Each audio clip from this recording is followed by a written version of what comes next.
کچھ لوگ نا بڑے ہی سلیم القلب ہوتے ہیں، اللہ رب العزت کا بڑا کرم ہوتا ہے ان پہ، بڑی عطا ہوتی ہے ان پہ، اللہ رب العزت نے بڑا فہم عطا کیا ہوتا ہے، بڑے ذہین و فطین ہوتے ہیں۔ اور جب وہ کسی کے ساتھ گفتگو کر رہے ہوتے ہیں، ایون کسی بات پہ الجھ بھی رہے ہوتے ہیں، تو ان کا مقصد یہ نہیں ہوتا کہ سامنے والے بندے کو زیر کرنا ہے، یا پھر سامنے والے بندے کو اس بحث میں ہرانا ہے، یا پھر اپنی علمیت کا کوئی روب جھاڑنا ہے۔ ان کا پرپس کبھی یہ نہیں ہوتا، وہ ہمیشہ چیزوں کو سمجھنا چاہتے ہیں، جاننا چاہتے ہیں، سامنے والے بندے سے کچھ نہ کچھ حاصل کرنا چاہتے ہیں، کیونکہ بلا کے ذہین و فطین ہوتے ہیں، تو ان کی انکوائری، ان کا تجسس عام لوگوں کی نسبت بڑا زیادہ ہوتا ہے، اور وہ ہمیشہ سیکھنا چاہتے ہیں۔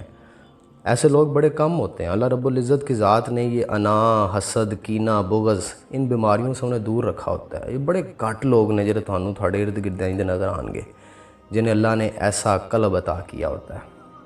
میرے ایک دوست ہیں، اللہ نے ایسے ہی سلیم القلب سے نوازا ہوا ہے، بہت پڑھے لکھے ہیں، بڑے ذہین ہیں، بڑے ذہین و فطین ہیں، بڑا فہم اللہ نے دیا ہوا ہے۔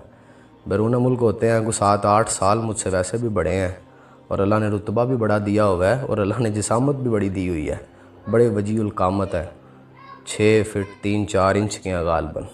اور میرا جو سارا کریو ہے نا، یہ اللہ رب العزت کی طرف یو ٹرن مار کے آیا ہوا ہے، یہ اللہ کی بڑی عطا ہے الحمدللہ۔ اس پہ مجھے کبھی کبھی بڑا ناز ہوتا ہے کہ اللہ نے کرم کیا، میرا پورے کا پورا گروپ جو تھا، وہ جن کے ساتھ میں بچپن میرا بگڑے ہوئے تھے ہم بڑے سارے ہی، تو یو ٹرن مار کے آئے۔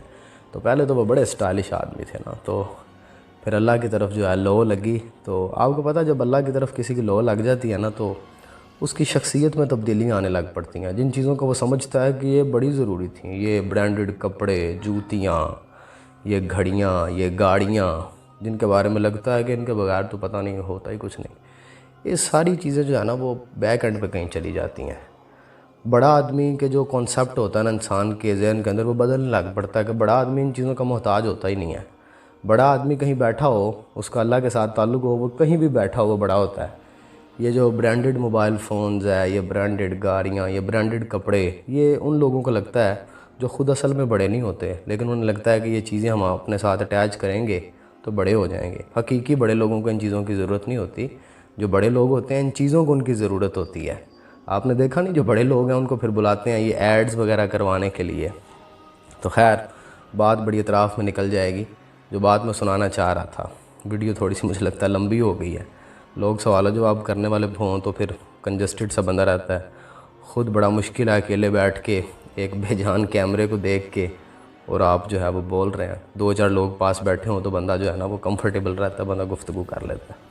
تو معذرت کہ یہ لمبی ہو جائے گی تھوڑی سی، اب وہ میرے بات جو ہے وہ میرے دماغ سے دائیں بائیں ہو گئی ہے جو میں کرنے والا تھا۔ خیر، تو ابھی آ جاتی ہے تو وہ بھی کر لیتا ہوں۔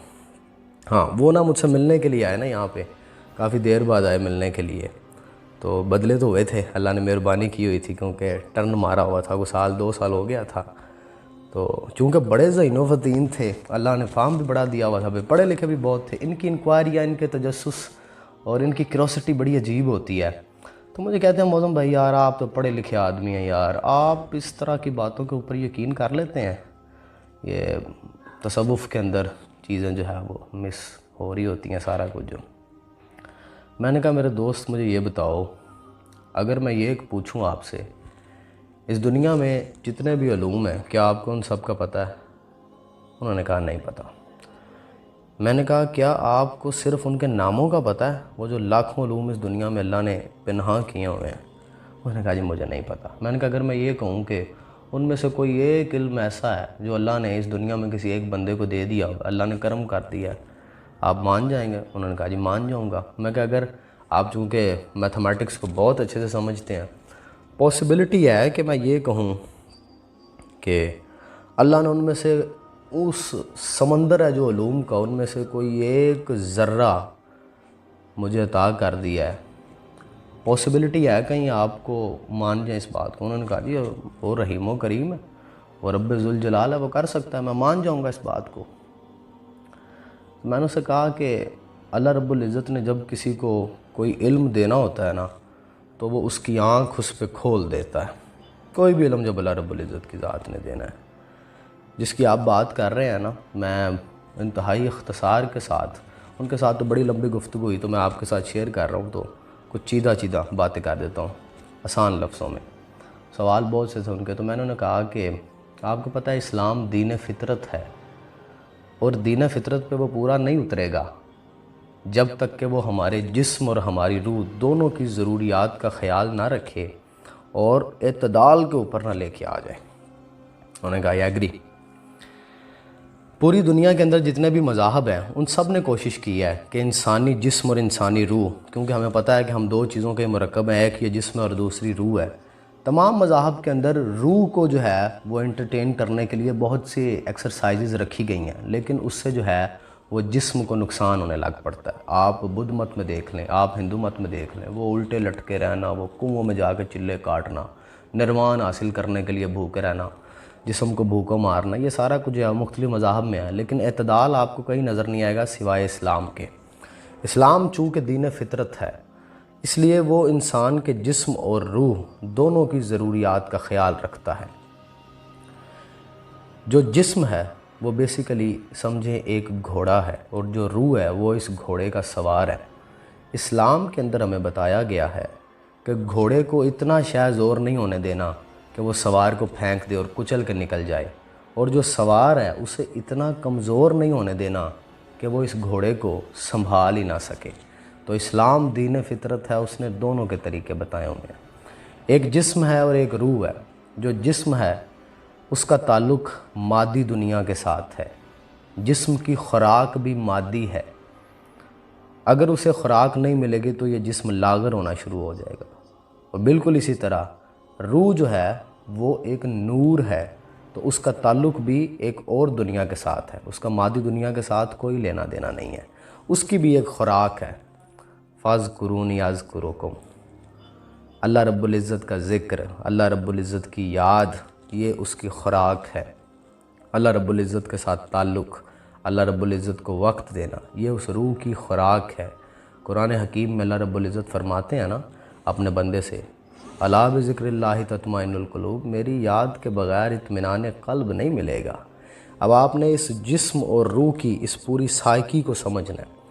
چونکہ جسم مادی ہے، جس دنیا کے ساتھ یہ انٹرلنک کر رہا ہے وہ بھی مادی ہے، روح ایک نور ہے، باطنی دنیا کے ساتھ انٹرلنک میں ہے۔ جب یہ کھانا نہیں کھائے گا تو لاغر ہو جائے گا، اسی طرح جب روح کو اس کی خوراک نہیں ملے گی تو روح لاغر ہو جائے گی، کمزور ہو جائے گی، اور اگر روح کمزور ہو جائے تو پھر اس کا ایفیکٹ پڑے گا آپ کے جسم کے اوپر بھی۔ آپ نے کئی ایسے لوگ دیکھے ہوں گے جو کہتے ہیں کہ اللہ کا بڑا شکر ہے، بڑا رزق ہے ہمارے پاس، پیسے بھی بڑے ہیں، صحت بھی ٹھیک ہے، لیکن پتہ نہیں کیوں سکون نہیں ہے زندگی کے اندر، دلی سکون نہیں مل رہا، قلب کا سکون نہیں مل رہا، ڈپریشن اور انگزائٹیاں ہو رہی ہیں۔ جبکہ اللہ اپنے دوستوں کے بارے میں کیا کہتا ہے؟ اللہ ان کے بارے میں اللہ رب العزت فرماتے ہیں کہ انہیں کوئی خوف نہیں، نہ کوئی غم ہے، نہ حزن ہے، نہ ملال ہے، لا خوف علیہم ولا هم یحزنون۔ وجہ کیا ہے؟ کہ وہ اللہ کے ساتھ کنیکشن میں ہوتے ہیں، رابطے میں ہوتے ہیں، ان کی روح بڑی طاقتور ہوتی ہے۔ جسم تھوڑا سا کمزور بھی ہو تو چل جاتا ہے، لیکن اگر روح کمزور ہو اور جسم طاقتور ہو تو پھر بھی کہیں نہ کہیں ایک تشنگی سی باقی رہ جاتی ہے۔ پھر جو روح ہے نا، اب یہاں سے چیزیں تھوڑی سی دلچسپ ہو جائیں گی، جہاں سے آ کے ان کے ساتھ گفتگو جو ہو رہی تھی۔ یہ بڑی خاص باتیں، میرا خیال ہے انہیں عمومیت کے سامنے کرنے کی ضرورت نہیں ہوتی، لیکن پھر بھی میں سینسرڈ کر کے لکا چھپا کے کچھ چیزیں آپ کے ساتھ ڈسکس ضرور کروں گا۔ جو جاننے والے ہوں گے، جو پرتجسس لوگ ہوں گے، وہ اپنے حصے کی اس میں سے چیز نکال لیں گے۔ اس دنیا کے ساتھ رابطہ قائم کرنے کے لیے جسم کو کچھ حواس کی ضرورت ہے، اسے سننے کی حس کی ضرورت ہے، چکھنے کی حس کی ضرورت ہے، دیکھنے کی حس کی ضرورت ہے، اور یہ جو حصے ہیں یہ انسانی جسم کے اندر مختلف لوکیشنز کے اوپر اللہ رب العزت کی ذات نے پن کی ہوئی ہیں۔ سننے کی حس کو یہاں پن کیا ہوا، دیکھنے کی حس کو یہاں پن کیا ہوا، چکھنے کی حس کو یہاں پن کیا ہوا، سونگھنے کی حس کو یہاں پن کیا ہوا، جو ہم حواس خمسہ کہتے ہیں، جس سے اس مادی دنیا کے ساتھ وہ اپنا تعلق برقرار رکھتا ہے یہ جسم۔ اسی طرح روح نے بھی اس دنیا کے ساتھ تعلق برقرار رکھنا ہے، کنیکشن بنانا ہے، اور روح کے اندر بھی اسی طرح کی جو ہے وہ مختلف طرح کے سینس ہوتے ہیں، انہیں ہم ایک ٹرم یوز کیا کرتے ہیں، آسان لفظوں میں کہہ دے تو انہیں لطائف کہا کرتے ہیں۔ تو جس طرح یہاں پہ لوکیشنز ہیں تمام حصوں کی، روح کے اندر بھی لوکیشنز ہیں، تو ایک لوکیشن کے بارے میں بتا دیتا ہوں۔ روح کے اندر وہ جو لطائف ہیں ان میں سے ایک ہے لطائف قلب۔